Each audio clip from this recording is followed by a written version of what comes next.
So, hello everyone, I'm Eric D'Souza, and you are joining us today for June's webinar titled The Ins and Outs of the New and Improved Crime Writers of Canada's website. Before we start, I'd like to acknowledge that you are joining us today from many places near and far, and acknowledge the traditional owners and caretakers of those lands. We acknowledge that Guelph, where Crime Writers of Canada is currently headquartered, is situated in the ancestral homelands of the neutral Haudenosaunee and the Métis peoples, and on the traditional territories of the Mississaugas of the Credit First Nations and the Anishinaabe people. A little bit about Stephen. Stephen Butters is the CTO of SmartyPants.com and has been building websites since the late 1990s, including the CWC website that was launched earlier this year. As I mentioned, we have a lot to go over, so I'm going to mute myself now, and Stephen, the show is yours. Thank you, Eric. As mentioned, I'm Stephen Butters. I did the development of the new Crime Writers website that was launched back in late February, I believe. And I've been doing ongoing maintenance and providing support for the membership management functions as well. Related to that, I'll just start off by mentioning that if anybody does want to reach out to me, if there's anything that isn't covered today, or if you have any general questions or problems related to the website, you can get a hold of me at excuse me at tech support at crimewriterscanada.com. And I believe if it's not already on the contact page, we're planning to add that at some point. And if you reach out to Kathy via the ed at crimewriterscanada.com or crimewriterscanada.com address, then with a technical problem, then she'll just forward it to me as well. And so as Eric also mentioned, there's quite a bit to go over today, but I'll try to break it up into digestible pieces, and we'll stop in between each of the sections just in case anybody has any questions. So I'm gonna get a screen share up here. So I'm assuming everybody's had a chance by now to have at least a brief look through the new website since it was launched back in late February. So everybody has an account through the site, and back in February when the site was launched, we did send out a email with some information on how to access the account, but I'll go over a lot of that in a bit more detail today. So the main way that you can get to from pretty much anywhere on the site is the login link in the red bar up at the very top of pretty much every page.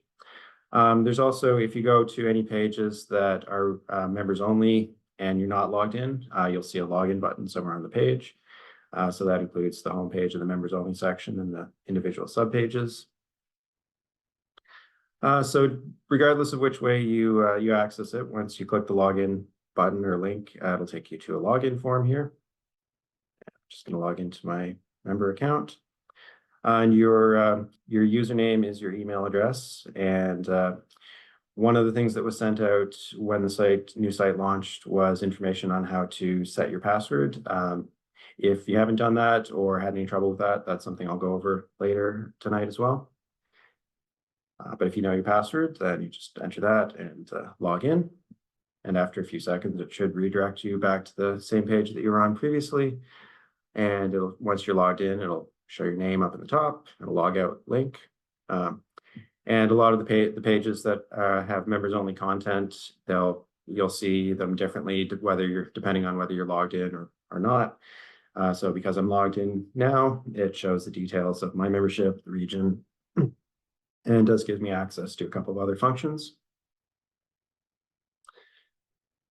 And so as I mentioned earlier, I'll talk about how to reset your password as well. If you haven't set your password yet, the process is the same.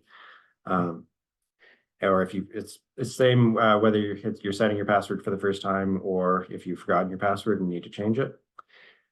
So the quickest way to get to the reset password function is just to be logged out and go to any of the login links on the site. So I'll just use the one at the very top again. So this will take me back to the login page. And this time, instead of entering my information, I'll click on Forgot Password.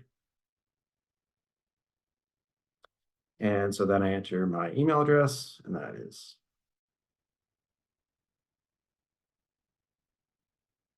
and then click the reset my password. So then I'll get a confirmation message. And you can close this page, or you can hit back after submitting the request. And I'm going to go over to my email here. It usually take a few minutes for the message to come through, so I'll just quickly show you. So this is one that I did earlier. And yeah, the new ones come in already, so it's pretty straightforward. You just get an email with a sentence saying that someone has made a request to recover your password for your account, and then there's a link to do that.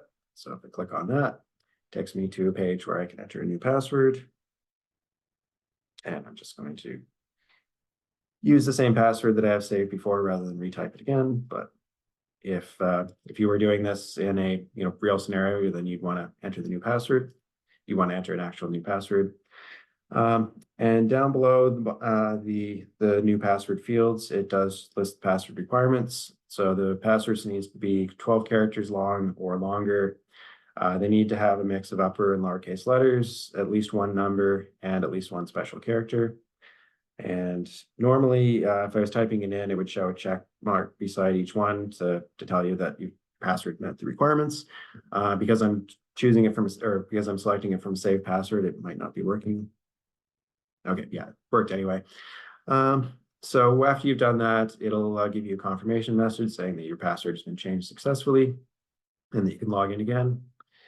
And I'm going to go back to home. So this is and technically, there are two separate websites. The membership management system is a separate site that runs under its own address, but you can log into the public site using your account in the system. So there's integration between the two of them.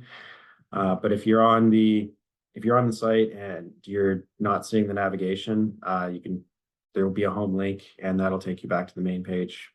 And from there, you can get back to the main public website.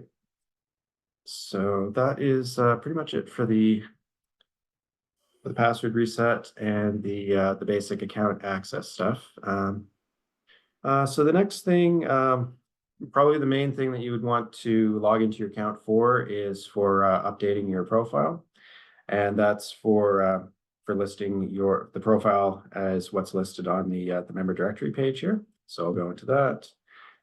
And so the login, your account login will let you control which information is shown in the member directory, and also let you control whether or not your profile is shown at all. So I'll demonstrate how that works. So the first thing you'd want to do is so on the main page of the members only section, there is an edit profile link, and there is also a edit your profile link in the sidebar navigation along the right here. So either one of those will take you to the same place. The profile is broken up into a couple of different tabs, so I'm just going to go through each of those. And there is an edit function as well. I'm just going to go through, before I show the editing function, I'm just going to go through each of the tabs and show you what's there. So the first tab that you get when you're on the profile page is just called Profile. And you scroll down, that will show you the details of your membership, the membership level, how long you've been a member, what your next renewal date is. There's also an option to manually initiate a renewal, which I'll go over a bit later.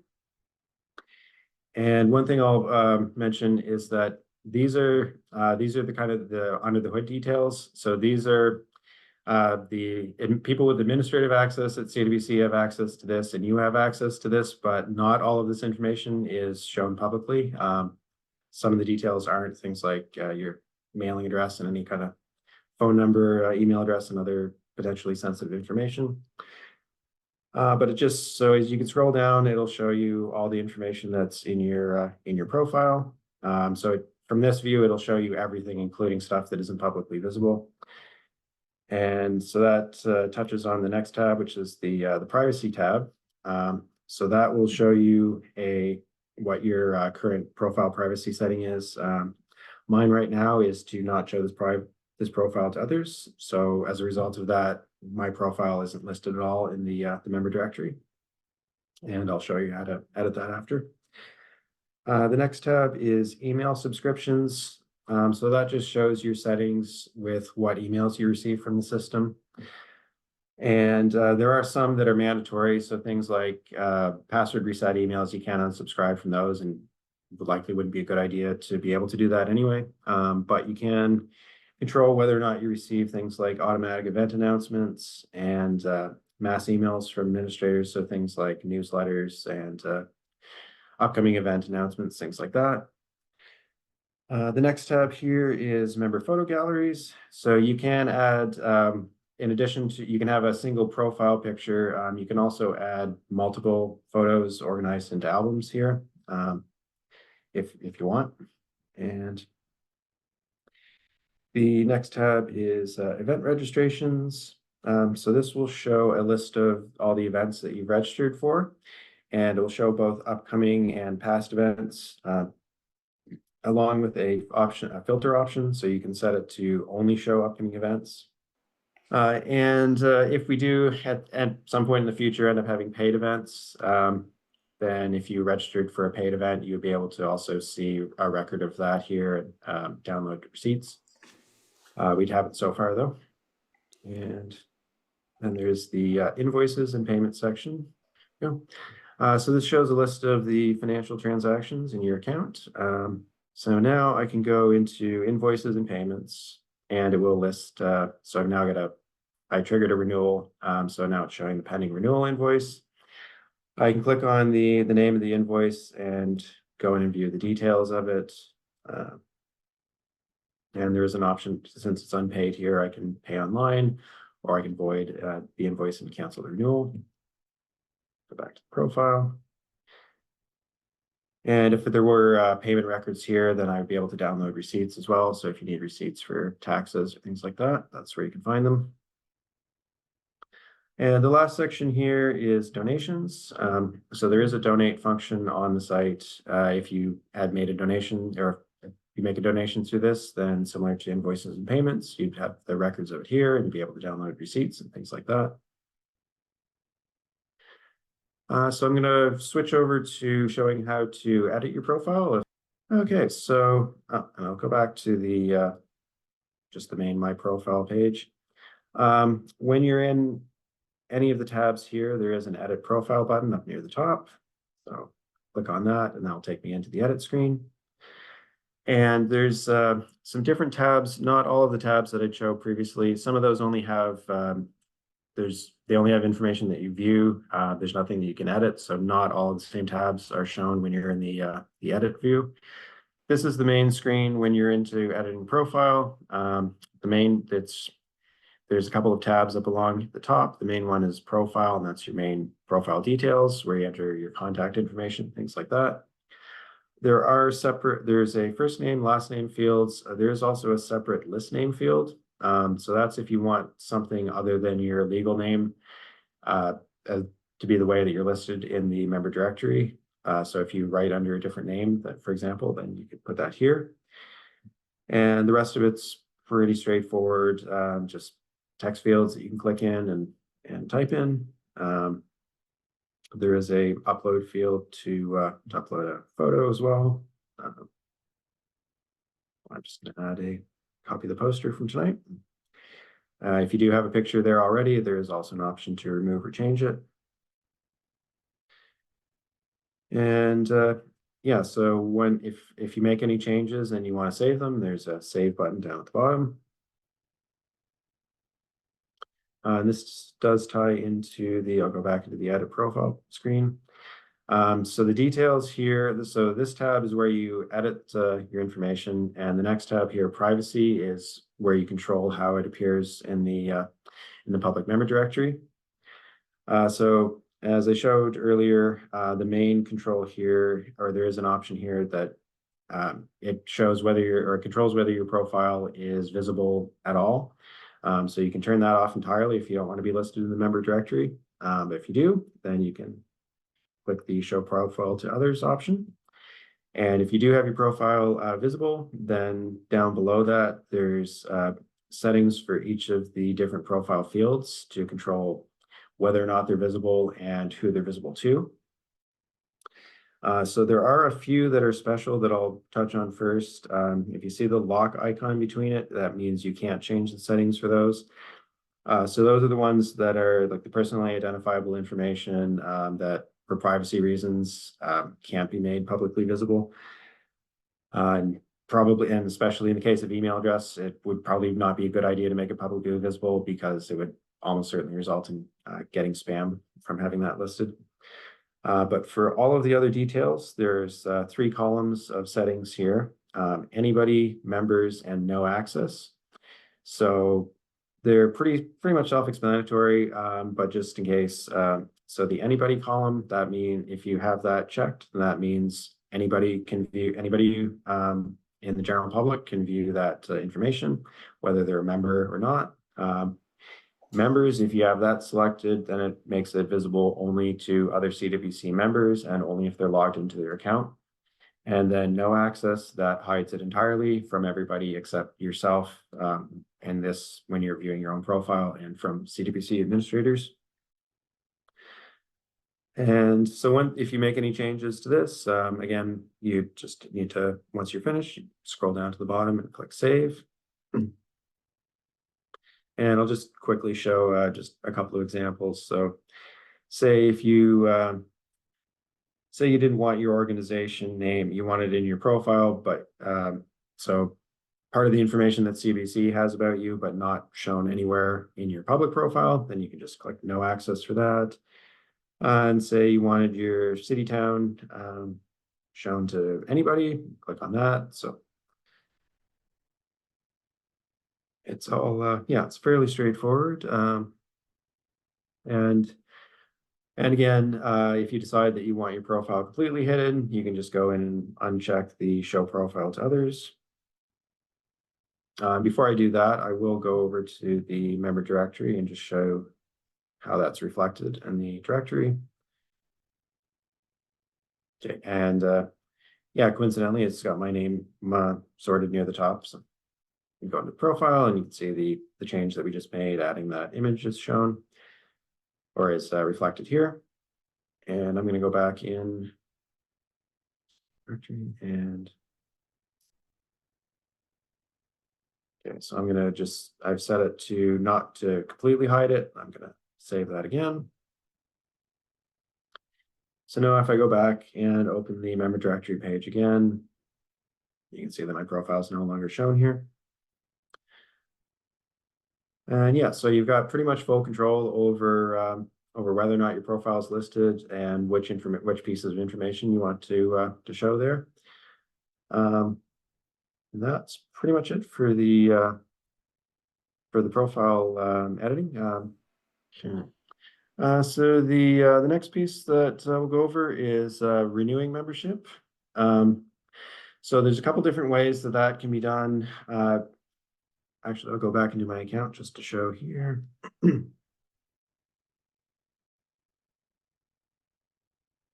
Yeah, so when I'm on the main page here, You can find your renewal due on date.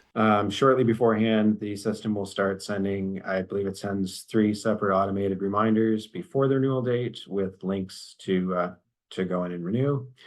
And it will also send, if you pass the renewal date, it will send, there's a grace period that I believe is either 15 or 20 days. So there is a bit of a time after the renewal. And if I think it's after 30 days, if a membership isn't renewed, then the account gets moved into the archive in the system. But if it's past that point, then all you need to do is just send us an email and we can resume it from or we can rather restore it from the archive and take care of the renewal that way. But yeah, and the other way to do that, you can also manually initiate a renewal if you want to renew for some reason before the renewal date. It is possible to do that. There's a couple different ways to access that. There is a renew link at the top bar on every page. There is also a renew your membership option into the membership navigation menu. And that page will that's also where you'll find information if you wanted to pay by check instead of paying online. So that's just an element that you can click on, and it will expand to show you the mailing address, the other information. And one thing to note is, even though I am already logged in some cases, when you're accessing functions that where it involves some kind of sensitive change to the account or financial transaction, then it sometimes will ask you to log in again. So that's just a precaution. Shows me the status and the next renewal date. If you wanted to manually renew your account before it's becoming due, or before it's getting close to the due date, then you can do that by clicking the renew button here, and it will tell you what your new renewal date will be after renewing. Yeah, so if your membership was close to its renewal date, there would be a notice here near the top of the page prompting you to renew. And there isn't in this case, since my renewal date is until next year, but just noting that. And when you start the renewal process, it will give you an opportunity to update your profile. That's optional. You don't have to if nothing's changed, but it's not a bad idea to just have a quick skim through and make sure the information that's in your profile is still up to date. And if something like your mailing address has changed in the meantime, you can update that as part of the renewal process. But if nothing has changed, then you can just click update and next. So then you get a confirmation page and asks you to review and confirm the details. There's two. So the two main options here are pay online and invoice me. So pay online, as the name suggests, that will let you go directly to make payment for the renewal online with a credit card. The invoice me option is what you would use, on the other hand, if you wanted to pay by check.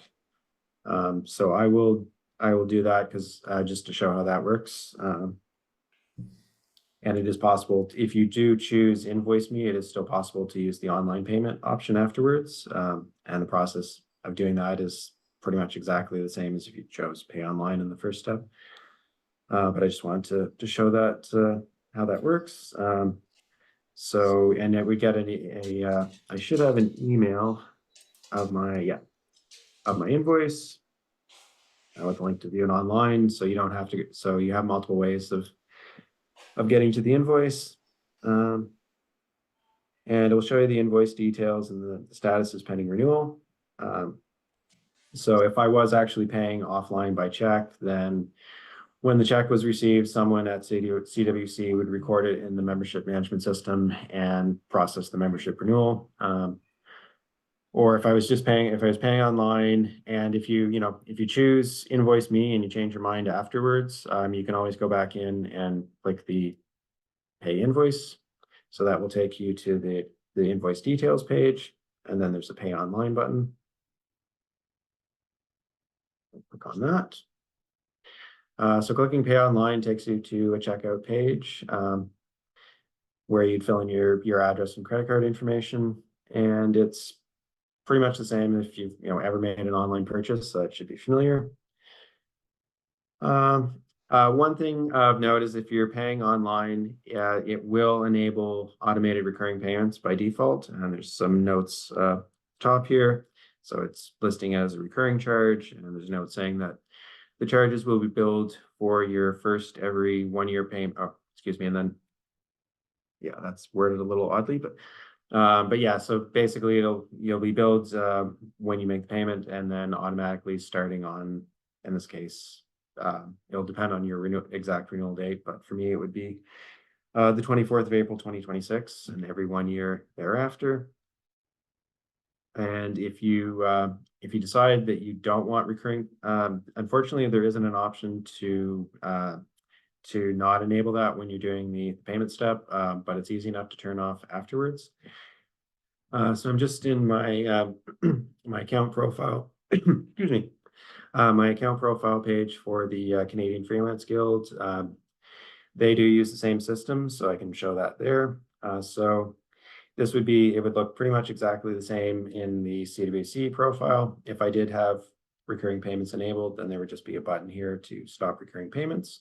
And if I clicked on that, then that would, then the next time that my renewal came due, it would just send me an invoice and I would have to go in and do the payment manually online or pay it by check through the mail. And yeah, so that's pretty much it for the membership renewal process. Any questions about that? It wasn't a question, but Winona, you did mention it too, but just to, it is a change for everybody, just to that you know that we now have rolling renewals. So instead of Yes. everyone renewing, sorry, at the end of the year, January, like we used to do it, people will renew 12 months from their renewal date. So it's a big change that we've made. Yeah. Yeah. So, and everyone who was a member before the launch of the new site will effectively still have their same renewal date, which I believe is the end of December. But anyone who's joined afterwards, their renewal date will be 1 year from when they joined. So, okay. And yeah, so the last major piece that I have to go over is the book catalog. The main two things I'm going to focus on with the book catalog are how to find your own books if you already have books in the catalog, so that you can edit them, or if you need to remove them, so you can do that, as well as how to post new books, excuse me, in the catalog. So there's a couple different ways. From the main public book catalog page, there is an author list menu, and you click on that. There is a search function at the top. I think I still have a test book in here from earlier. Oh, no, I don't. But yes, if you type in your own name in this list, and it will filter it to show just the matching names, or names matching what you've typed. And then you can click on the name and it will take you into a list of just the books by that author. There is also a way to get to that from the members only section. So if you're in the members only section, the navigation on the right hand side, there is a my books option. So that will take you to a listing of all the books posted by your account. There aren't any currently with my under the account that I'm logged in with. But if there were, it would just list them here, the same information that you see on the public page.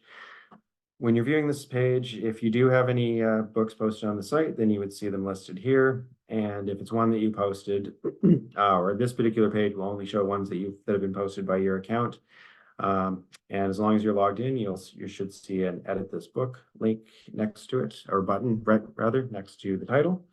That will take you into a page. Yes, so there's a couple of different ways when you want to post a new book. There's also a link from the the main section rather of the members only subsection. So there's post your book link there. There's also one on the right hand side. So I'm just going to use that, but all three of those links will take you to the same place. Yeah. So on this page, you do have to be logged in, and you need to be a professional author member to have access to this. And if you are, when you click on that link, you'll see this form. And so for the most part, it's fairly straightforward. There are a few things that I'll cover in a little bit more detail, but most of these fields are self-explanatory. So the book title, I'm just going to call it a book. Author name, that's automatically filled in from the list name field in your profile, but you can edit it here. So for example, if you wrote the book under a different name, then you can change it here. And there's a note saying that ideally the name that you're entering here should match the name that's on the cover of the book. That's just as a general rule. And then below that, there are a number of categories that you can choose. And you can choose multiple categories. So if you wanted to choose both crime novel and say thriller, true crime, you could do all of those. The initial release date, so that should be the date of the first release of the book, and that will be used to determine what year the book is shown under in the browse by year listing. But you can, if the book is available in multiple formats, you can have different release dates listed for each one. But this is just the main, or the date of first release, I guess. So by default, it will show the current date, and you can choose if it's a book that hasn't been published yet. So if it's has a publishing date or a release date in the future, you can choose that as well. So if this was going to be in September of, and I think you can go up to what 2034 in this menu. Let's say if this is going to be September 2025, choose that. And that controls what year the book is shown under. And I'll just go back up, actually, just open this in a new tab. There is one of the options for browsing the book catalog is to browse by year. So this will show all of the years that there are books in the catalog have been published in. So if you want the year that's selected for the initial release date, 2025, if I were to post the book with this with that as the release date, then it would show up. There would be a listing here for 2025, and it would be shown under that. And so yeah, the key one that one that I'll probably spend the most time on here is the format details. So this, when you first come to the page, there's a message saying no rows created and a button to add new row. So if you click on that, you'll get a blank set of fields for the format information. So the first is the format itself, and you can choose from hardcover, paperback, ebook, audiobook, short story, or other. Just choose paperback for demonstration. And you can choose the release date, and you can have each format that the book is available in. You can list a different release date if you like. So let's say this one is June 21st. Click on that. And then the publisher, you can enter the name of that. ISBN, you can enter that into that field. Price, and you can enter either with or without a $sign. It won't show it doubled up on the public page if you do enter a $sign here. And if you don't enter a $sign, it will add it on the public page. And then there are options for up to 3 purchase links. So say if you got it on Amazon, Barnes and Nobles, and maybe available for sale on the publisher's website, you can add those here. And so in a lot of cases, books are going to be available in multiple formats. So there is an option to add row, and that will allow you to add the details of each additional format. And there's no limit on the number. You can have, 5, 10 different formats listed here. Probably, limits on how many formats a book is realistically going to be available in, but you can have as many as you want listed here. And you can have, so if you have, say, multiple paperback editions, you're not limited to just, one paperback, set of paperback details. Yeah, so you can change the order of the individual formats that are listed with the book. In the bottom left, with each of the set of format details, there's one of those little the kind of the informal name I've heard refer to this as a hamburger menu or a hamburger button. It's just 3 horizontal lines that I guess people think looks kind of like a stylized image of a hamburger. But if you click and hold on that with your mouse, you can drag it up and down, and that will change the order. And when I release my mouse, it will stay in the new position that I moved it to. And if you decide that if one of the formats that you have listed here, if you decide you no longer want it listed, there's also a little trash icon here, and that if I click on that, it will remove that format entirely. The rest of it is fairly straightforward. There's an ISBN field. You can enter and that's actually mainly you'd probably only be using that if you're updating a book copied from the old site. With this, there's an ISBN for each format. That's probably more use. Below that is a upload field for your uploading the book cover. Excuse me, I'm just gonna upload a quick image there. And once you've chosen a file, it will show you the name of it here. And then the last 2 fields, there's a field for a teaser, so that's short, 150 characters. And then below that, there's a field for just a slightly longer blurb so that you can have up to 300 characters in that.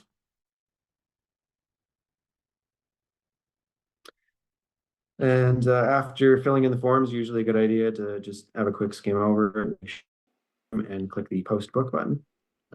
Okay, so after clicking the post book button, you'll get a confirmation page. And there's a couple options from there. You can either go and view the book in the book catalog. I'll just open that in a new tab, and that'll take me to the public page. And you can see the details that I filled in. And the other option that you have from here is you can go back, you can edit it. So if you realize that there's changes or more information that you want to add, you can do that. And the other function here, so say if you want to remove, if a book is no longer in print and you don't want it listed in the book catalog, you also have an option to remove it. So when you go in to edit a book, and I'll show you the other way to just how you might do that. If you weren't doing it immediately after posting a new book, you'd probably go through one of the processes that I showed earlier. So maybe go to the main book catalog page and search for your name in the select an author. Or you could go through the My Books link in the members only section. Okay, so this is showing there's now 2 books here. It's showing that they were posted by this account. So I'll just go in and edit the most recent one. So now I found the book, I've gone in to edit it, and at the top here is the remove book button. And so when I click on that, it should give me a confirmation saying that that book has been removed. If I go back and search for myself again,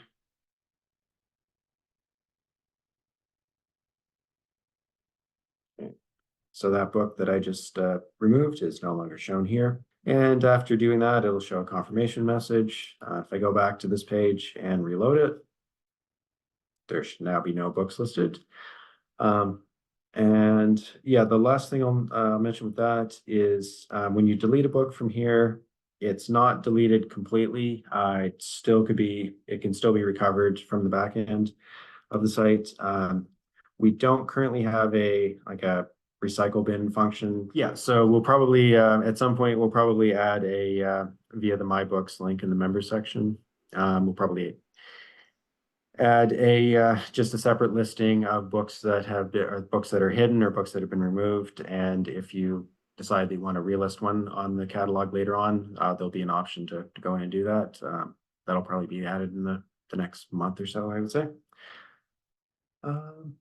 And yeah, so that's pretty much everything for the book catalog. And yeah, that is the end of my notes. Winona asked a question, is the release date of the novel the thing that triggers the post about on the CWC socials? And that's exactly right.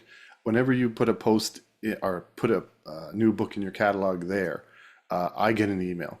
And if the book is a future release, I store it for like July or whatever month it's going to be. And at the beginning of the month, I plug in everybody's books. If you just missed it, like your book came out a week ago, so I'm still going to get that email. And I'm happy to post to say, congratulations, Winona, your new book came out last week, and still put a post. So I put those on Facebook and Instagram. And I usually, if I can find you, I usually tag you as an author too. Any final notes? Yeah, I'm just, I'll put my my contact email in the chat here. It's probably the quickest way to share it with everyone. So if anybody has any other questions that we didn't get to tonight, or questions about anything I didn't get to tonight, or if you have any problems that you run into while trying to access your account or use anything on the site, you can just fire off an email to me. Excellent. So thank you everyone for coming today. You're getting many thank yous and appreciations. So well done, Yeah. Stephen. Everyone survived and everyone seems very appreciative. Though thank you for taking the time, Stephen. Yeah. Well, thanks for having me.